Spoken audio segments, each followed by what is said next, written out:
अपनी दादी और दादाजी की बात मानकर विहान आरोही को रूम दिखाने के लिए चला जाता है। उधर दूसरी तरफ किसी अंधेरे कमरे में एक आदमी भागता हुआ आता है और कहता है, बॉस बॉस, हमारे सारे आदमी पकड़े गए और सभी को chief commando officer captain Vihan Singh के कमांडोज ने मार गिराया। जिसके जवाब में वहां बैठा हुआ आदमी जो उसका बॉस है वो चिल्लाते हुए कहता है, विहान सिंह, विहान सिंह, विहान सिंह, ये नाम सुन सुनकर थक गया हूं मैं। पता लगाओ कि कौन है ये विहान सिंह और इसकी कमजोरी क्या है, और इसकी कमजोरी ढूंढकर खत्म कर दो ताकि उसे पता लगे कि ब्लैक आई से उलझने का क्या अंजाम होता है। और फिर कुछ सोचकर वो आदमी फिर से सवाल करते हुए कहता है, और हाँ, उन लोगों ने मुंह खोला? कुछ बताया अभी तक उन लोगों ने? जिस पर वो दूसरा आदमी डरते हुए कहता है, नहीं बॉस, अभी तक मुंह नहीं खोला उन लोगों ने। ये सुनकर वो आदमी और भी ज्यादा गुस्से में आ जाता है और फिर वो गुस्से में अपना हाथ टेबल पर पटकते हुए कहता है, 24 साल हो गए और अब तक इन लोगों ने अपना मुंह नहीं खोला। मानना पड़ेगा, बहुत ही मोटी चमड़ी के हैं ये लोग। हमने क्या कुछ नहीं किया, दिन रात इनको टॉर्चर किया, लेकिन इन लोगों ने अभी तक अपना मुंह नहीं खोला। पता लगाओ इन लोगों के घर पर कौन कौन रहता है और पकड़ कर लाओ उन सबको भी। अपने बॉस के ऑर्डर को सुन वो आदमी सिर्फ हाँ में सिर हिला देता है। वहीं वह सिंह विला में विहान आरोही को उसका रूम दिखाने ले जाता है और वो एक रूम के आगे जाकर रुक जाता है। उसका दरवाजा खोलता है और कहता है, ये तुम्हारा रूम है, आज से तुम इसी कमरे में रहोगी, लेकिन मेरी एक बात कान खोलकर सुन लो, अगर इस कमरे में से एक भी सामान अपनी जगह से इधर उधर हुआ तो मैं तुम्हें छोड़ूंगा नहीं। विहान ये सब इतना रूडली कहता है कि आरोही को अपने शरीर का एक एक हिस्सा या फिर कहें तो रोम रोम कांपता हुआ महसूस होने लगता है, जिसे देखकर आरोही सिर्फ हाँ में सिर हिला देती है और विहान वहां से चला जाता है। विहान के जाते ही आरोही राहत की सांस लेती है और खुद से ही कहती है, बाप रे, कैसा राक्षस है। ऐसा लगता है जैसे मुझे अभी कच्चा चबा जाएगा। पता नहीं इसकी मॉम डैड कौन है और ये ऐसा क्यों है। आरोही ये सब अपने आप से ही कह रही थी कि वो सामने रखी एक फोटो देखकर हैरान हो जाती है। वो जो फोटो देखती है उसमें एक आदमी 30-32 साल का था और उसने आर्मी की ड्रेस पहनी थी और उसी इंसान के बगल में विहान खड़ा था जो मुस्कुराता हुआ नजर आ रहा था। ये देखकर आरोही अपने मन ही मन में कहती है, मुस्कुराते हुए तो ये शैतान किसी देवता से कम नहीं लगता, लेकिन इसके बगल में खड़ा ये इंसान कौन है। वो ये सब सोच ही रही थी कि उसके दिमाग में टोटो की आवाज गूंजती है, मोहतरमा, तुमने तो हमारा दिल ही तोड़ दिया। क्या मुझसे भी ज्यादा हैंडसम और गुड लुकिंग है ये विहान जो तुमने इस भोंदू से शादी कर ली? जिसके जवाब में आरोही कहती है, तुम किसे गुड लुकिंग और हैंडसम बोले जा रहे हो? शक्ल देखिए खुद की, बकवास चिप हो तुम, हमेशा उल्टा काम करते हो। ये सुनकर टोटो कोई जवाब नहीं देता। फिर आरोही हंसते हुए टोटो को ताना मारते हुए कहती है, हैंडसम होना क्या होता है तुम्हें क्या पता? जरा सामने वाली फोटो में इस डेविल को तो देखो, हंसता हुआ कितना प्यारा लगता है, जैसे स्वर्ग से कोई देवता धरती पर आ गया हो, पर सामने से पूरा का पूरा राक्षसों का शहंशाह बना घूमता फिरता है।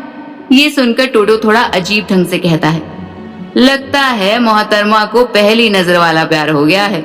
अब तो मोहतरमा की शादी भी हो गई है, वो भी डीमन राजा से।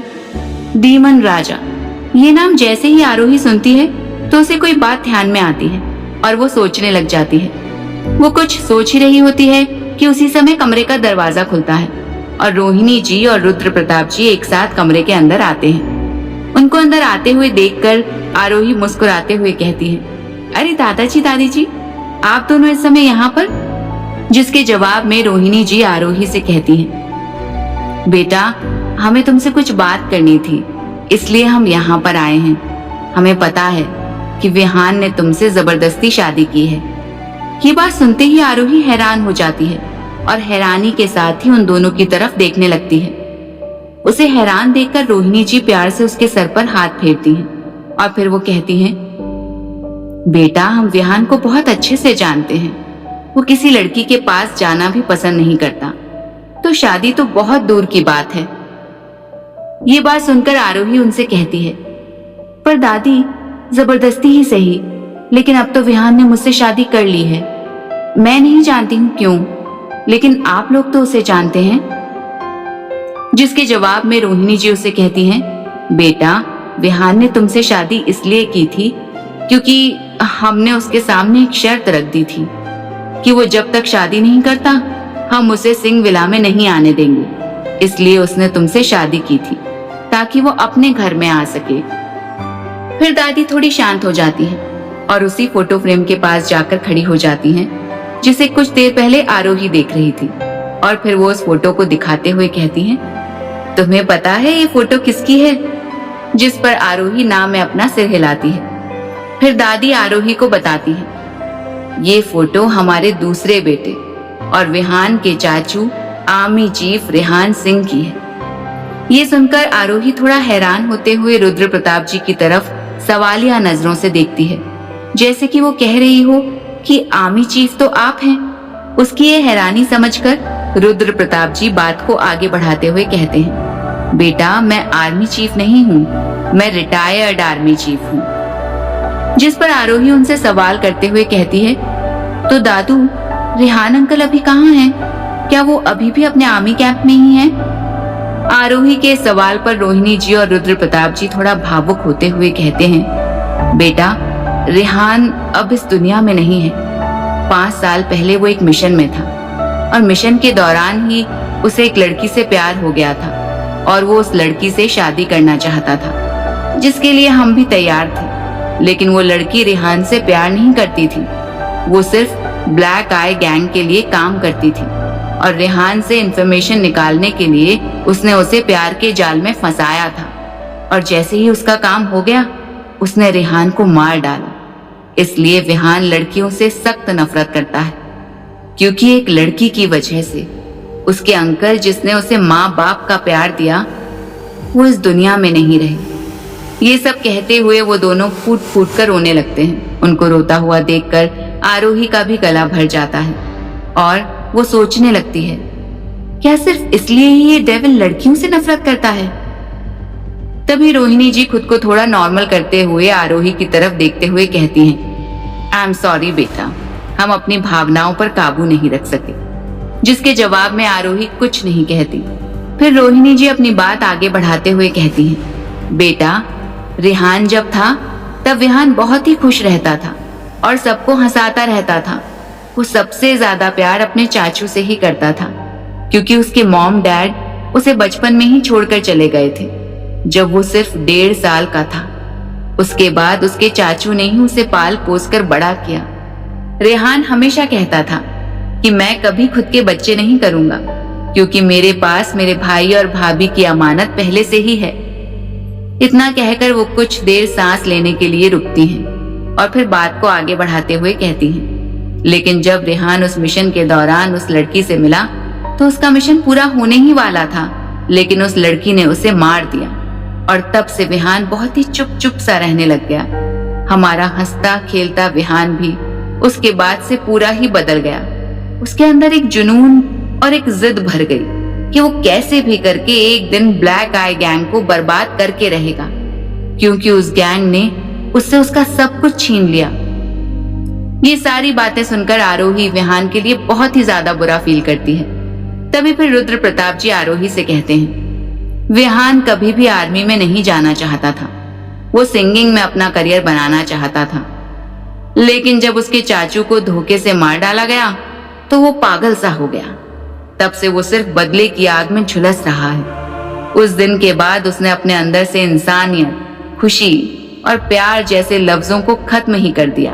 फिर रुद्र प्रताप जी थोड़ा रुककर कहते हैं, उसका सपना जो उसने सोचा था अपने लिए, उसने उस सपने को अपने चाचू की चिता के साथ ही जला दिया और उसने उसी दिन खुद से ही प्रॉमिस कर लिया कि वो अपने चाचू के हथियारों को ढूंढ ढूंढ कर मौत के घाट उतार देगा।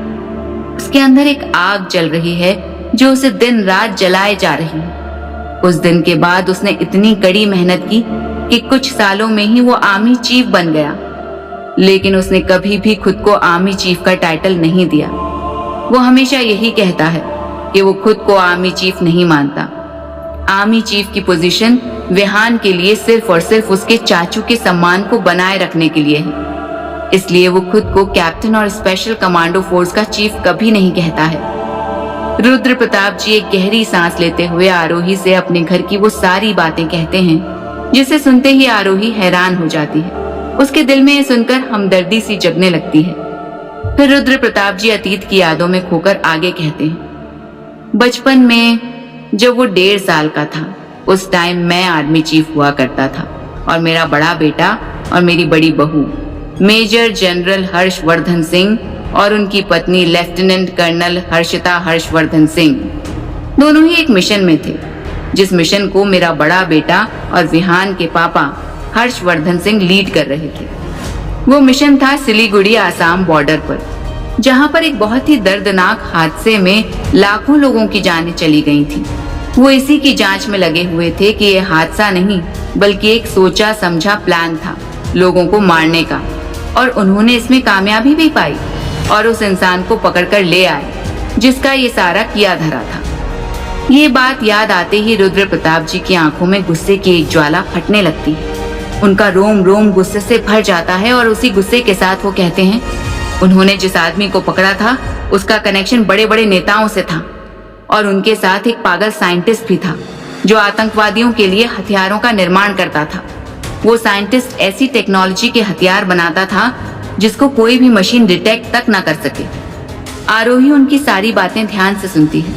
फिर रुद्र प्रताप जी कुछ रुककर आगे कहना शुरू करते हैं, लेकिन उस मिशन के दौरान मेरे बेटे और बहू ने उन सभी लोगों को पकड़ लिया, जिसमें वो पागल साइंटिस्ट भी था। वो उसको लेकर एक प्राइवेट जेट से आ रहे थे। जैसे ही वो सब लोग एयरपोर्ट पर पहुंचे, वहां पर एक बम धमाका हो गया जिसमें हजारों लोगों ने अपनी जान गंवाई। सैकड़ों सैनिक उस बम धमाके में शहीद हो गए और हमारा बेटा हर्षवर्धन और मेरी बहू हर्षिता दोनों ही उस बम धमाके में मारे गए। रुद्र प्रताप जी आरोही को अतीत की सारी बातें बताते हैं, लेकिन वो आगे कुछ और कह पाते उससे पहले ही गुस्से में सनी हुई आवाज उस कमरे में सुनाई पड़ती है। आखिर कौन था जिसकी आवाज सभी को सुनाई दी है? आखिर क्या होगा आरोही और विहान की कहानी का?